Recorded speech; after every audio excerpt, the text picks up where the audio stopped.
La historia del fútbol se pierde en las consabidas noches de los tiempos. Es difícil ubicar el origen de este deporte en un país o una etapa determinada, ya que son muchos los que han escrito sobre el origen de este deporte, que en la actualidad es un espectáculo de masas y se ha convertido en un fenómeno social a la vez que en un gran negocio que gira a su entorno. Hay varias teorías que se suman entre ellas a distintos posibles orígenes del fútbol, que lo ponen en China, Egipto, Grecia, América y, como no, en Inglaterra, que fue donde tomó su forma definitiva. Nos trasladaremos hasta Oriente, donde se jugaron deportes similares al fútbol hace unos siglos y los eruditos e historiadores dedicados a confirmar la historia de este deporte sitúan los orígenes. Entre los chinos se practicaba otro juego muy parecido hace casi 2000 años antes de Cristo, donde se empleaban porterías de seda. A este juego se le llamó Tzu Chu. Dicho juego, en la antigua China, gozaba de gran aceptación, especialmente entre su ejército, donde lo consideraban un excelente ejercicio muscular para sus soldados, donde equipos formados por hombres expertos golpeaban la pelota con la cabeza, los pies y los hombros, dirigiéndola hacia una meta.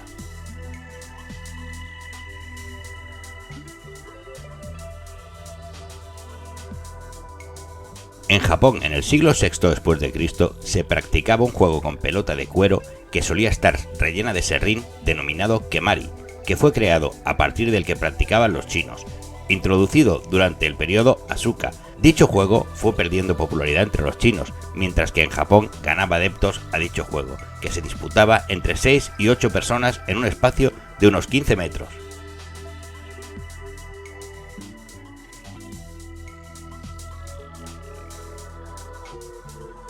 En África, concretamente en el antiguo Egipto de los faraones, también se dio una contribución al deporte, especialmente al fútbol.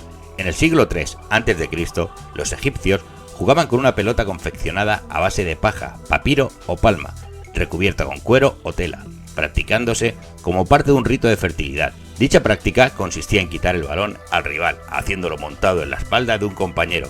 El juego se realizaba con la mano.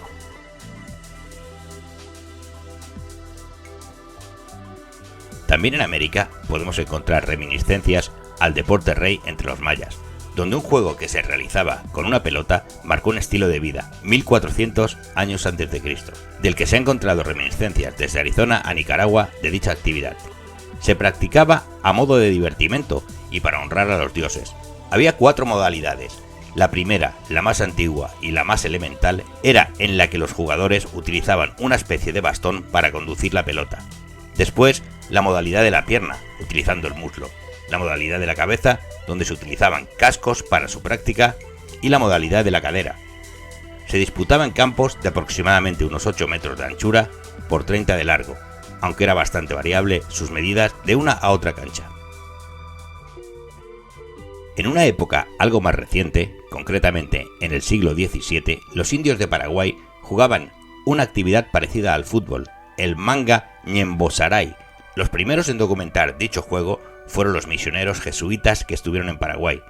En la práctica del manga ñembosaray no existía la portería. Eran 2 equipos que peleaban por una pelota de goma, la cual cada grupo pasaba de hombre a hombre con el objetivo de que el balón no dejara de saltar hasta que el rival se cansase, y con esto se descalificaba, ganando el otro equipo el juego.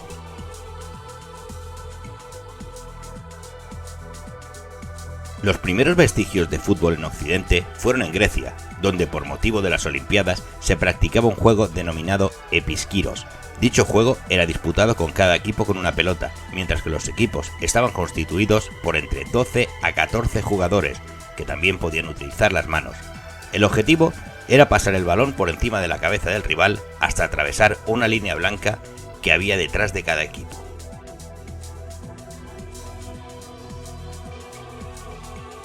Más tarde, este juego lo adoptaron los romanos, renombrándolo en Arpastum, que consistía en 2 bandos sin número limitado de jugadores, con la misión de enviar una vejiga de aire o de arena hasta conseguir traspasar una línea marcada en el campo enemigo.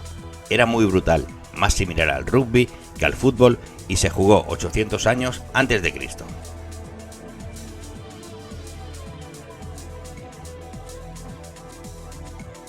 Ya adentrados en la Edad Media, se difundieron juegos por Bretaña y Normandía, en Francia, el Sule, que se disputaba a través de los bosques y prados. Era un deporte que se practicaba en plena naturaleza, mientras que el fin de dicha contienda era devolver el balón a un sitio pactado previamente. El instrumento para desarrollar el juego podía ser una bola de madera, una vejiga de cerdo rellena de heno o una pelota de cuero.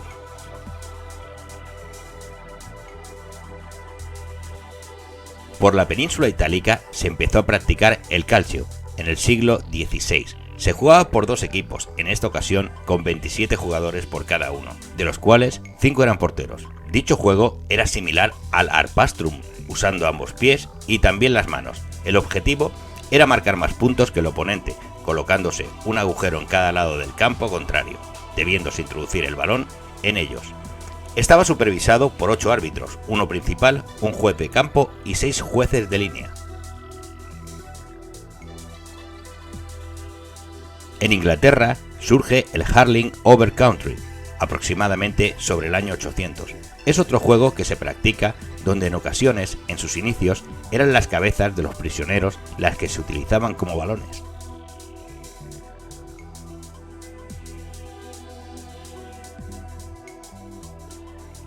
En el siglo XIV, el rey Eduardo III de Inglaterra amonestaba a sus servidores para que renunciaran a tan inútil distracción y se ejercitaran más en el tiro con arco, ya que la violencia y la confusión que el juego proporcionaba eran tan grandes que se llegó a dictar una ley impidiendo la práctica, ya que en Inglaterra se jugaba un fútbol sumamente salvaje, sin reglas.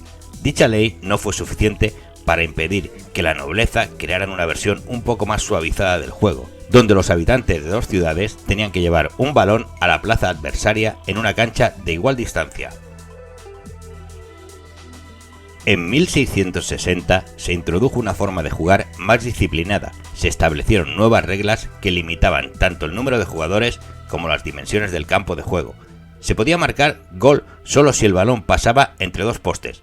El juego, que hasta este momento solo lo jugaba el pueblo, comenzó a expandirse a círculos de la corte en las escuelas superiores, lo que hizo que más tarde surgiera el hurling at goals, en el intento de aplicarse reglas más civilizadas para que fuese menos agresivo. Un punto fundamental para el desarrollo del deporte como lo conocemos hoy ocurrió en 1840, cuando el fútbol fue introducido en las escuelas públicas de Inglaterra. En 1848 se invitó a todos los representantes de las escuelas a reunirse en el Trinity College, en Cambridge. En aquellas conversaciones se fijaron varias reglas, basadas sobre todo en 3 principios: aplicación en la práctica, racionalidad en el juego y juego leal. Estas reglas no fueron aceptadas por todos los clubes, de manera que no se pudo desarrollar una actividad futbolística como se esperaba. Esto condujo a una reunión en una taberna de Londres llamada Freemasons el 26 de octubre de 1863. Aquel día se reunieron en la mítica taberna londinense los 11 representantes de las universidades y sociedades pioneras del fútbol: Kilbar, Barnes, War Office, Forest, Crusaders, Percival House, Blackheath, Kensington School, Crystal Palace, Blackheath School y Surbiton. El resultado fue la fundación de la Football Association con la finalidad de elaborar un complejo de reglas que le permitiera a un club jugar contra otro. Sin embargo, no hubo consenso total y fueron necesarias varias reuniones más para que se pudiera hacer público el reglamento de las 14 reglas. Esto sucedió en la 6ª reunión, que fue llevada a cabo el 8 de diciembre de 1863, tras lo que Blackheath, defensores del código del rugby, fueron expulsados de la Football Association. Con el paso de los años, las reglas del fútbol fueron evolucionando, pues de inicio solo se buscaba desembrutecer el deporte.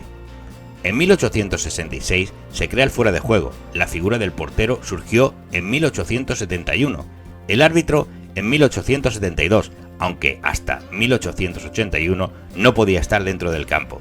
El córner en 1873, las porterías con las medidas actuales en 1875, el penalti en 1881. la fundación de la International Football Association Board y su primera reunión oficial se realizó el 2 de junio de 1886 en Londres por las 4 asociaciones, la de Escocia, Gales, Inglaterra y la de Irlanda. Los objetivos de la reunión fueron crear un reglamento de fútbol para usarse simultáneamente en todo el Reino Unido y posteriormente en el resto del mundo.